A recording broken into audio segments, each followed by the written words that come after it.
마가복음 10장 13절부터 22절까지 보겠습니다.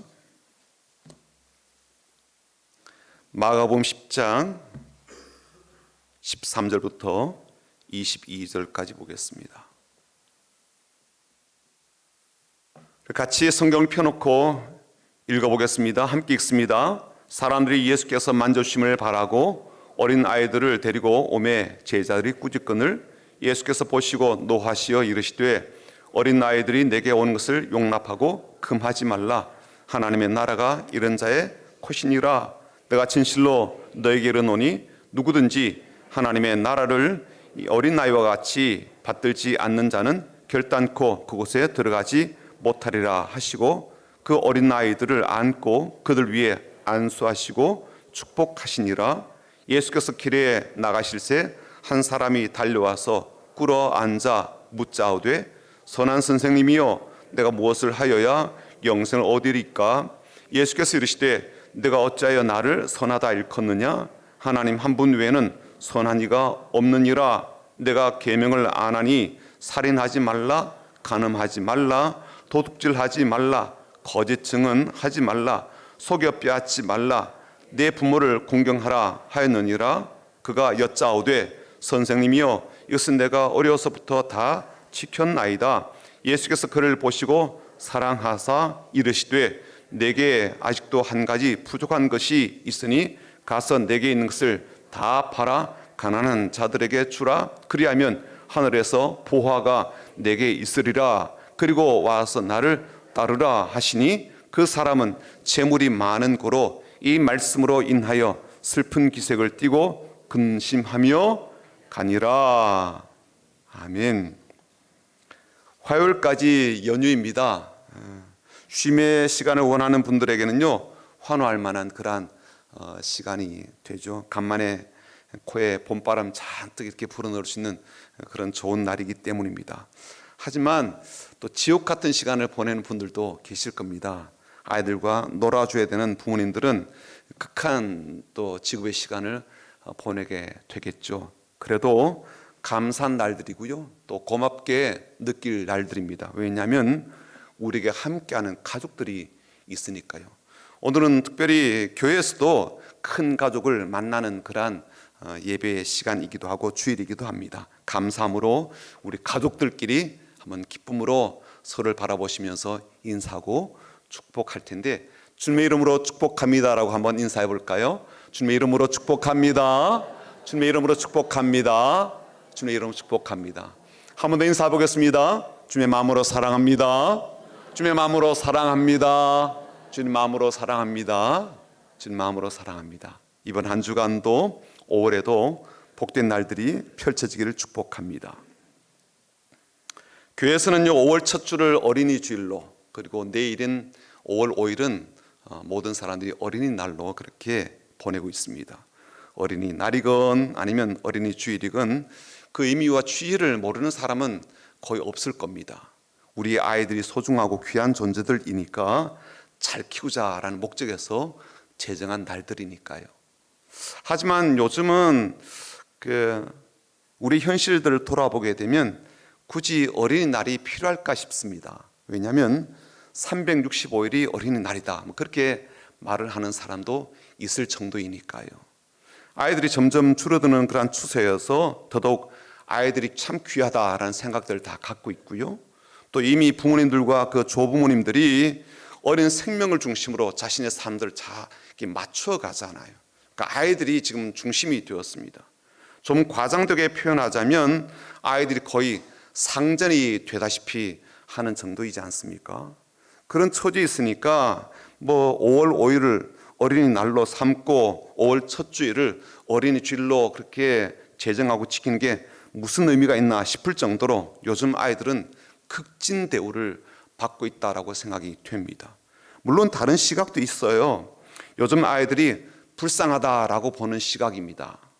학원과 공부 때문에요, 초등학교만 들어가더라도 이 학원 저 학원을 정해진 시간에 따라서 그렇게 이동하는 모습 때문이죠. 심지어 어떤 가정은 아예 유치원부터 이미 대학교를 바라보고 준비하는 그런 가정도 있을 정도이니까 학원에 다니면서 짬나는 시간이나마 뭐 게임을 하겠다라는 것은요, 그래도 그 아이들의 마음이 좀 이해가 될 정도입니다. 초등학교 고학년만 되어도 벌써 학원에서 학원으로 이렇게 이동하는 루틴들이 다 있지 않습니까? 그들에게는 우리 어른 세대들이 누렸던 낭만이라든지 여유로움 이런 것들을 찾아볼 수가 없는 것 같아요. 그리고 어쩌면 이렇게 먹을 것이 널렸고요, 좋은 것들이 냉장고에 가득하지만 그들의 정서적인 배고픔과 자신감에 대한 허기짐은 결코 채워지지 못할지 모르겠다라는 생각도 우리에게 있습니다. 그리고 불안함이라든지 두려움 때문에 현실을 도피하고픈 그러한 마음에서 핸드폰 게임의 세계 속으로 더욱더 파고들며 사는 것은 아닌지 걱정이 되기도 합니다. 그리고 이미 이제 초등학교 때부터 시작된 이런 현상들은 중학교, 고등학교, 대학교 그리고 졸업 이후의 삶까지 계속 이어지면서 어릴 때부터 교회를 다녔다 할지라도 신앙은 제대로 자리 잡지 못하고 오히려 불안을 해소하고 두려움을 피하고자 하는 그러한 삶의 방식에 익숙한 그러한 인생으로 살고 있는 것은 아닌가, 그런 생각도 하게 됐죠. 그래서 더더욱 신앙적으로 잘 키워야 된다라는 그러한 의미로 어린이 주일이 정말 중요하다 그렇게 생각하는 사람도 있다라고 저는 여겨집니다. 바르게 가르치고 온전하게 신앙적으로 키워야 하는 책임이 부모들에게 있고 어른들에게 있으니까 아이들을 위한 날이지만 다른 한편으로 또 근본적으로 볼 때 어른들이 새롭게 배우고 깨우쳐서 재무장해야 되는 그런 날로 생각할 수도 있으니까요. 오늘 말씀을 한번 볼까요? 예수님께로 아이들 데리고 오는 부모님들과 어른들이 있었습니다. 예수님께서 아이들을 만져주시고 또 그들을 이뻐해 주시고 축복해 주시기를 바라는 그런 마음으로 예수님께 아이들을 데리고 온 사람들이죠. 하지만 제자들은 그런 모습을 보고요, 매우 못마땅하게 여겼습니다. 아이들이 예수님의 사역에 방해가 된다라고 생각했던 모양입니다. 아이들은 생각이 미숙해서 예수님께서 말씀을 전하는 그러한 자리에 도움이 되지 않는다라고 생각이 들 뿐만 아니라 오히려 분위기를 깨치고요, 또 예수님께서 행하시려 하는 사역에 방해가 될 것이라고 생각이 되었으니까요. 그래서 그 자리에 아이들 데리고 온 사람들과 아이들 향해서 화를 내며 꾸짖었습니다. 생각이 있느냐고, 그리고 도움이 안 된다라고 하면서 화를 내었던 것이죠. 그때 예수님께서는 오히려 제자들에게 화를 내시면서 이렇게 말씀하십니다. 14절과 15절 한번 보실까요? 같이 읽어보겠습니다. 14절과 15절입니다. 예수께서 보시고 노하시어 이르시되 어린 아이들이 내게 오는 것을 용납하고 금하지 말라. 하나님의 나라가 이런 자의 것이니라. 내가 진실로 너에게 이르노니 누구든지 하나님의 나라를 어린 아이와 같이 받들지 않는 자는 결단코 그곳에 들어가지 못하리라 하시고, 이 말씀이 얼마나 충격적인가 하면요, 아이들이 예수님께 가까이 오는 것을 막지 말라라고 하신 이유 때문입니다. 하나님 나라가 이런 아이들의 것이라고 하신 것 때문이고요, 또 조금 더 풀어서 설명하시기로는 하나님 나라를 이렇게 아이들처럼 받들지 않는 자는 결코 never 절대로 하나님 나라에 들어가지 못한다라고 하신 말씀 때문입니다. 그러고 나서 아이들을 안으시고 또 그들에게 안수도 하시고 축복 기도도 해주셨습니다. 이 말씀을 액면 그대로 받아들인다면 아이들은요, 그냥 귀한 존재인 정도가 아니라 정말 특별하게 생각해야 될 만큼 귀중한 존재인 것이죠. 아이들이 귀여워서, 아이들은 너무나도 이뻐서, 혹은 아이들이 이제 말을 배워가거나 이제 막 그런 많은 행동들을 보면서 이렇게 특별할 수가 있나라고 싶어서 귀중하게 여기신 것이 아니었던 거예요. 예수님께서 보실 때 그들에게는요, 놀라운 것이 있었습니다. 그들은 하나님 나라를 받드는 그런 능력이 있다라는 점에서 주님은 이들을 함부로 대하지 않도록 오히려 예수님께 가까이 다가오도록 허용하시고 안아주시고 안수하시고 축복까지 해주셨던 것입니다. 하지만 우리가 상식적으로 생각해 보면 거의 모든 아이들에게 두 가지 보편적인 특징을 우리가 발견할 수가 있습니다. 한 가지는 무지함입니다. 다른 한 가지는 무능력함이에요. 어른들과 비교해 볼 때 아이들은요, 똑똑하지 못해요. 말을 잘 알아듣지 못하고요. 그리고 이해력이 부족합니다. 그들은 어른들처럼 육체적으로나 신체적으로 크지 않아요. 힘도 부족하기 때문에 어른들이 아이들 대신해서 해주는 일들이 참 많습니다.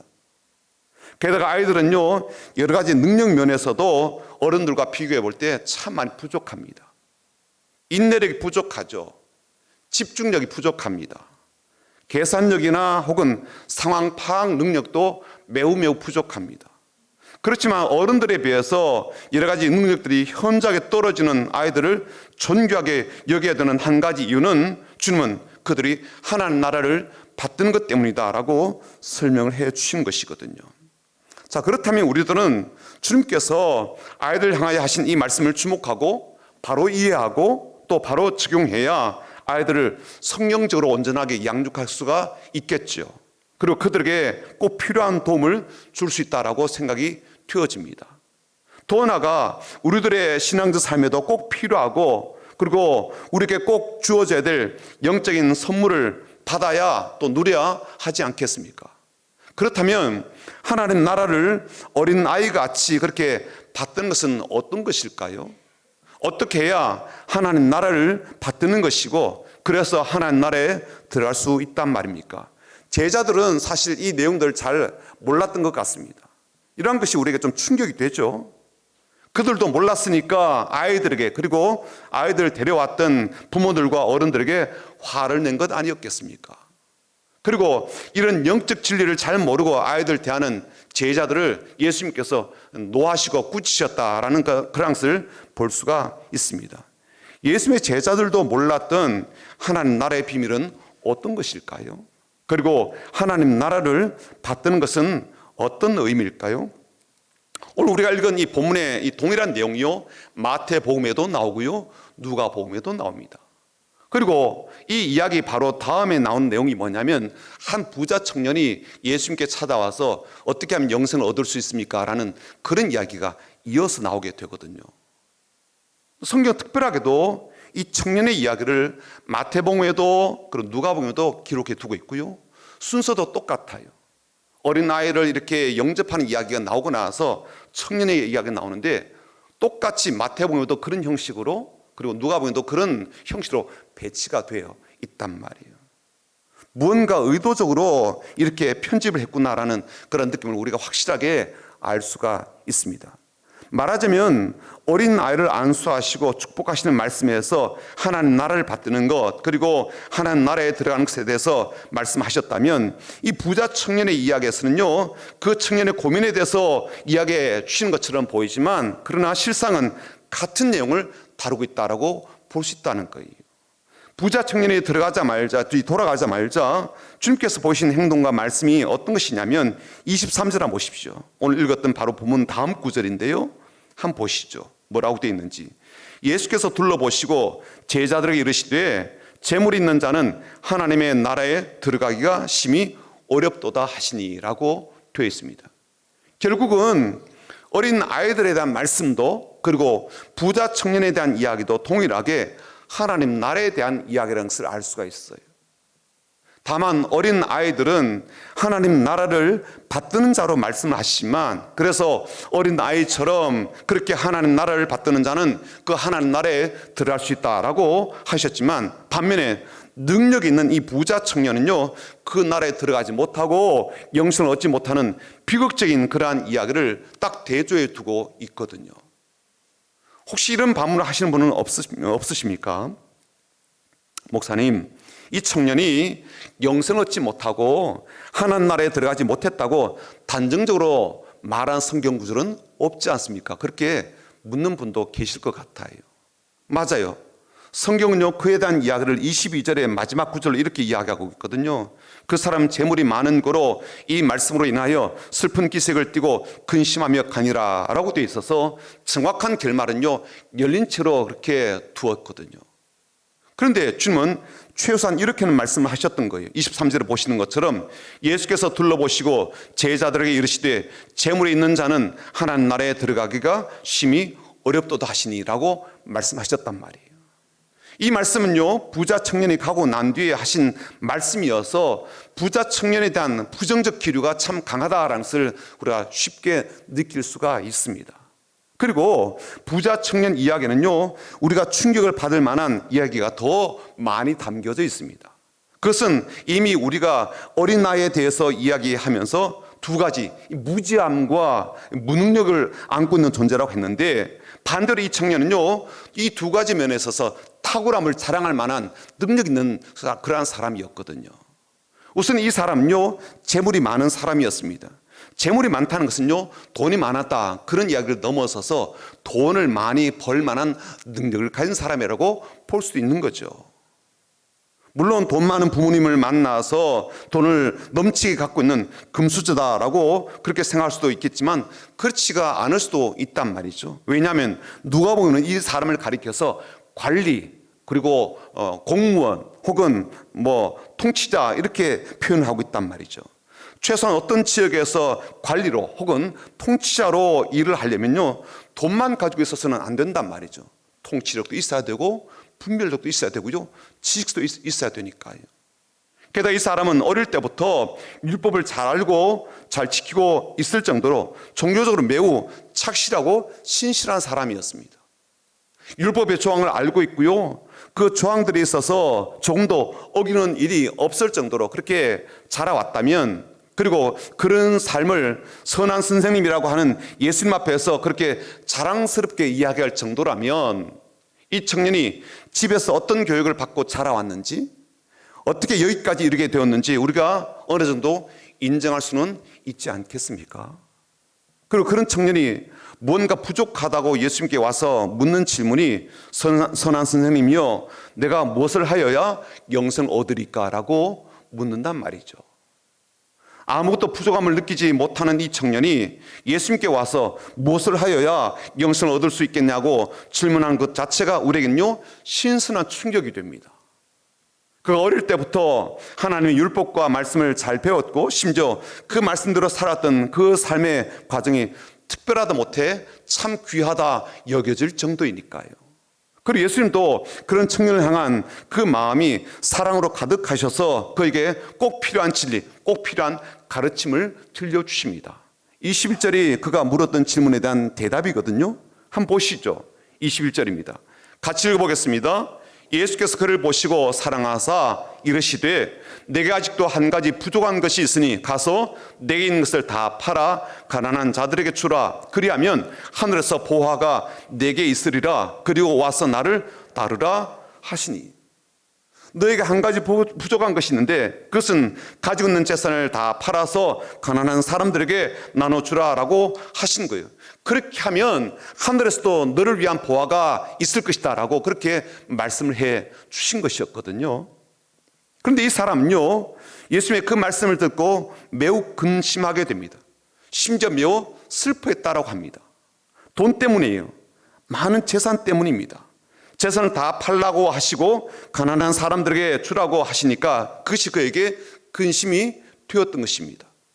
그리고 그는 예수님께서 그에게 하신 그 한 가지 부족한 그 문제에 대해서 결단하지 못하고 슬픈 기색과 근심을 가지고 돌아갔다라고 되어 있습니다. 그래서 우리는요, 이 이야기를 어떻게 이해를 하는가 하면, 이 청년은 비록 주님께 영생에 대하여 깊이 고민하는 문제를 가지고 왔지만 이 돈에 대한 집착과 애착의 문제를 안고 있음을 우리 주님께서 가르쳐 주셨음에도 불구하고 그 문제를 해결하지 못해서 결국은 영생을 얻지 못하고 하나님 나라에 들어가지 못했다라고 결론을 내리게 됩니다. 하지만 과연 그럴까요? 돈 문제만 해결되면 이 사람은 영생을 얻을 수 있는데 그 집착을 내려놓지 못해서 하나님 나라에 들어가지 못했다라고 생각을 하십니까? 만약 그런 식으로 접근한다면요, 이건 어떨까요? 이 사람은요, 관리라 그랬거든요. 관리, 통치자, 한 지역을 전체적으로 이끌어가는 어떤 탑 리더라고 했단 말이에요. 공적인 지위가 있고 명예가 있고요, 높은 자리에 있는 사람입니다. 그런데 주님은요, 이 사람에게 재산을 팔아서 가난한 사람들에게 나눠주고 예수님을 따르라라고 하셨는데, 만약 그렇게 예수님을 따르려면요, 공직도 내려놓아야 되는 거예요. 사퇴를 해야 되는 거거든요. 그래야 따를 수가 있잖아요. 관리 자리도 포기해야 된단 말이죠. 이 사람에게는 돈의 문제만 아니라 명예의 문제도 있을 수가 있기 때문에 돈도 내어주고 관리직도 내려놓아야 비로소 주님을 따를 수가 있고 그리고 하나님 나라에 들어갈 수 있게 된다라는 그런 뜻이 됩니다.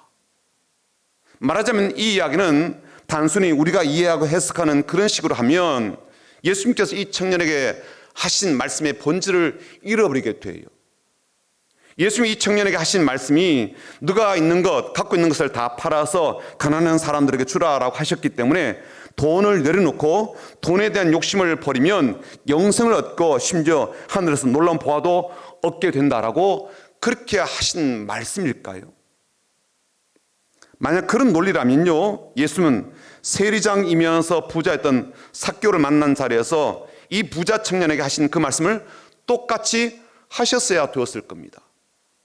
가서 네가 가진 모든 것을 팔아서 가난한 사람들은 물론이고 네가 삥 뜯은 거 있지, 그리고 네가 착취한 사람들 있잖아, 그 사람들에게 다 나눠주라, 그렇게 하셨어야 되었단 말이죠. 그래야 너가 아브라함의 자손이 되고 너에게 구원이 임한다라고 하셨어야 되었을 겁니다.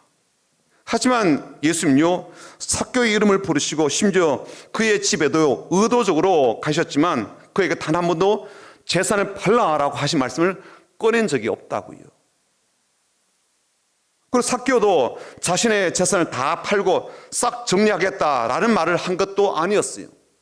그냥 내가 혹시 훔친 것, 내가 잘못한 것, 다른 사람에게 삥 뜯은 것, 이걸 내가 4배로 갚겠다 그랬지 재산 다 정리해서 가난한 사람들에게는 다 나눠주겠습니다, 그렇게 말을 한 것은 아니었거든요. 그리고 예수님께서 삭개오에게 야, 그렇게 불의한 직업인 세리장 이 그만두어 라고 말씀하신 것도 아니었다고요.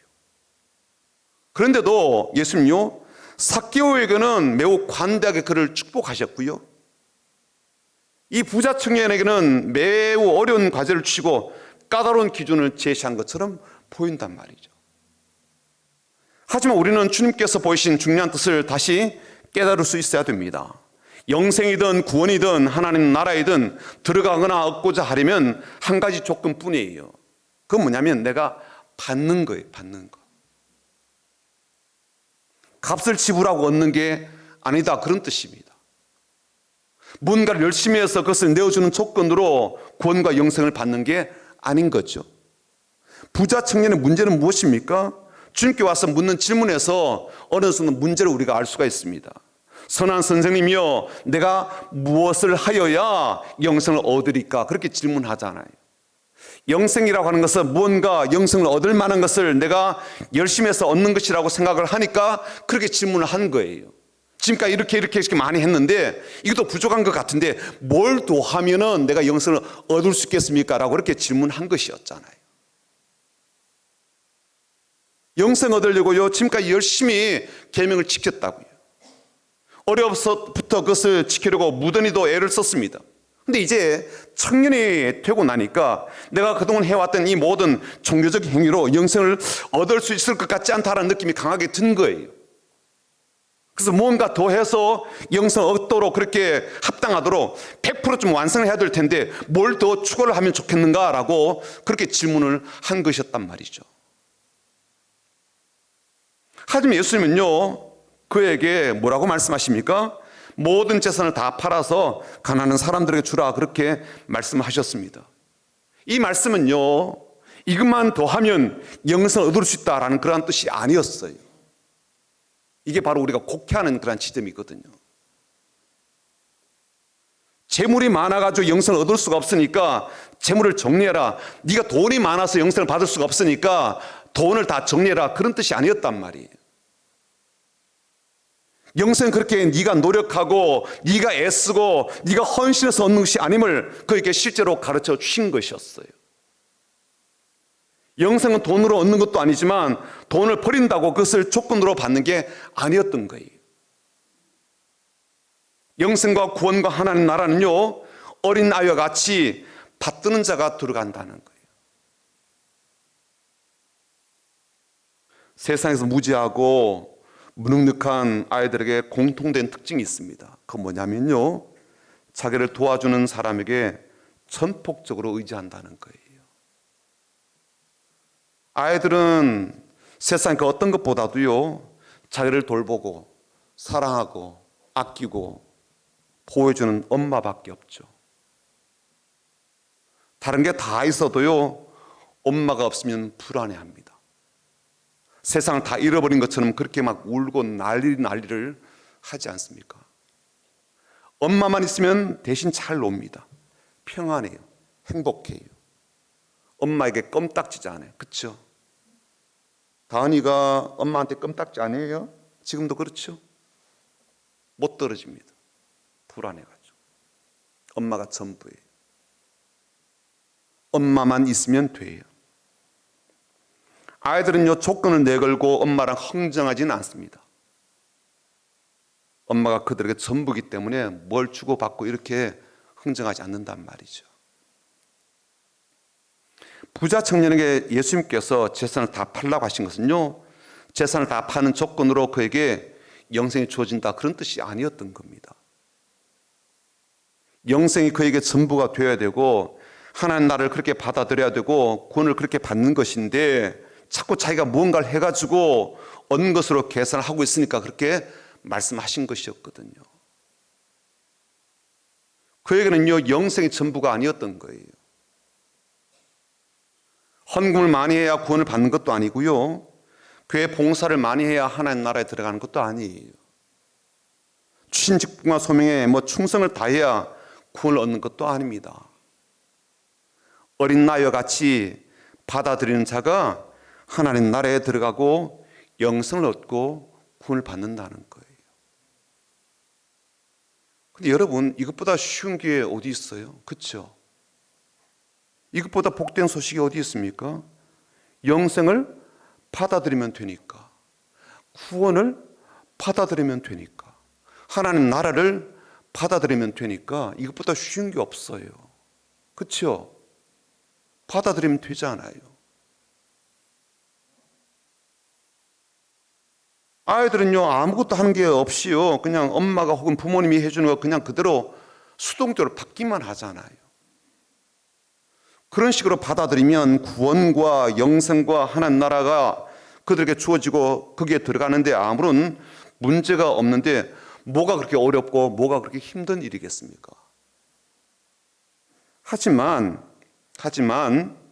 우리들에게 가장 큰 걸림돌과 장애물과 비극이 있습니다. 여전히 어른으로 살고 싶은 거예요. 이게 무슨 뜻이냐면, 은혜의 세상이 아니라 내 공로를 기억하는 그러한 세상에 살고 싶은 겁니다. 선물의 세상이 아니라 대가 혹은 조건의 세상에 살고 싶은 거예요.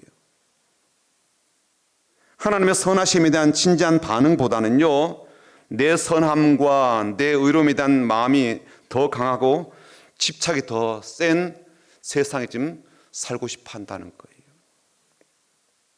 은혜의 영생을 주시고 은혜의 구원을 주시고 은혜의 하나님 나라를 우리에게 주시지만, 그래서 그것을 감사함으로 받아들이기보다는요, 내 공로, 내 선함, 내 열심히 쌓여져 가는 것에 대한 대단한 기쁨과 만족을 얻고 그것을 내어주고 영생도 얻고자 하는 그런 세상을 우리가 늘 살고 싶어 한다고요.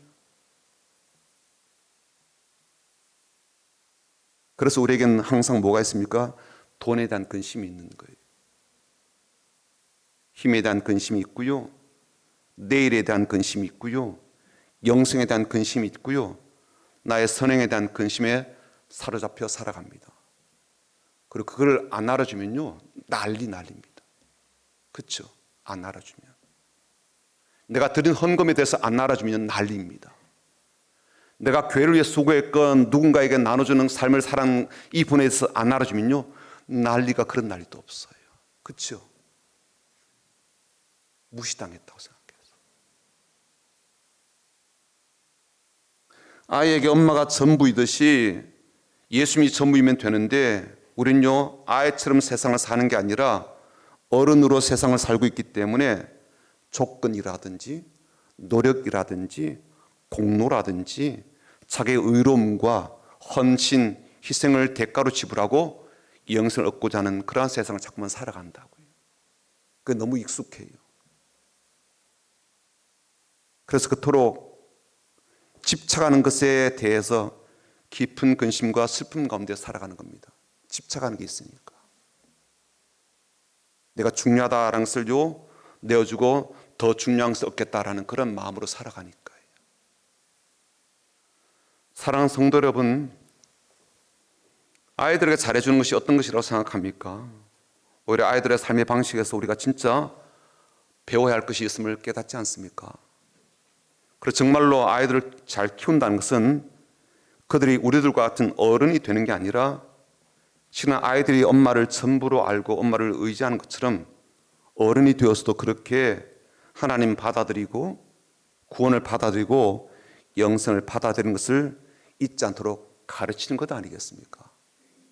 그리고 그런 아이들이 주님께로 오는 것을 절대로 막지 못하게 하셨으며 그런 아이들을 우리 주님이 안으시고 안수하시고 축복하셨다는 것을 절대 잊지 않기를 주님 이름으로 축복합니다. 그래서 우리들은 비록 몸은 어른이고 삶은 어른으로서 그렇게 살고 있지만 믿음의 원리와 구원의 진리에 대해서만큼은 어린 아이처럼 그렇게 받아들이는 그러한 자가 되어서 영생에 대한 소망도 구원에 대한 은혜도 하나님 나라의 그 복도 받아 누리는 그런 귀한 성도들 다 되시기를 주님의 이름으로 축복합니다. 아멘. 우리 찬송가 565장 같이 부르며 함께 기도하겠습니다.